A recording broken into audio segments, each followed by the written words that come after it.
Hi guys, welcome back again. ఇది Deepu birthday అయిపోయినాక next day morning అన్నమాట. అసలు మా మమ్మీ వచ్చేది ఎప్పుడో ఒక్కసారి.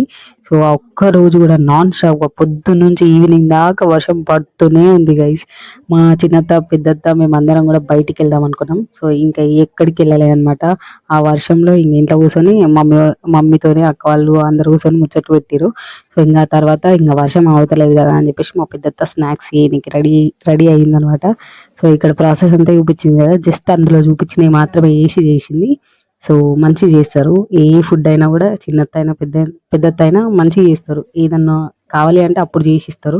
సో అట్లా మంచి స్నాక్స్ అయితే చేసిరు అనమాట. ఇంకా మా మమ్మీ పోతా పోతా అంటుంది, వర్షం ఏమో తగ్గట్లేదు. మా డాడీ ఫోన్ చేస్తా ఉండే. సో అట్లా ఇంకా కాసేపు కూర్చొని ఇంకా చిల్ అయినాం వర్షం ఆగే వరకు. ఇంకా టీ తాగి ఇట్లా స్నాక్స్ తిని అందరం ఒక దగ్గర కూర్చొని ముచ్చట్లు వేసినాం అనమాట.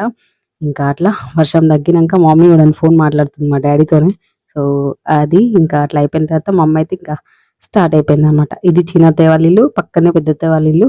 సో అదనమాట. ఇంకా వాళ్ళకి చెప్పేసి స్టార్ట్ అయిపోయింది అనమాట. ఇంకా మా గురించి కంప్లైంట్స్ కూడా చెప్పింది, జర వాళ్ళు కొట్టుకుంటారు అక్క చూడు కొట్టుకొని కురి అని చెప్పేసి. సో అట్లా కొట్లాడుకున్నా మేము కలిసిపోతాం ఈజీగా. ఇంకా శ్యామ్ అయితే బస్ ఎక్కించి రావడానికి పోయిండు. మా మమ్మీ ఎప్పుడు వచ్చినా ఎవరన్నా ఒకరు బస్ ఎక్కిచ్చేసి వస్తారనమాట డైరెక్ట్. సో అది థ్యాంక్స్ ఫర్ వాచింగ్.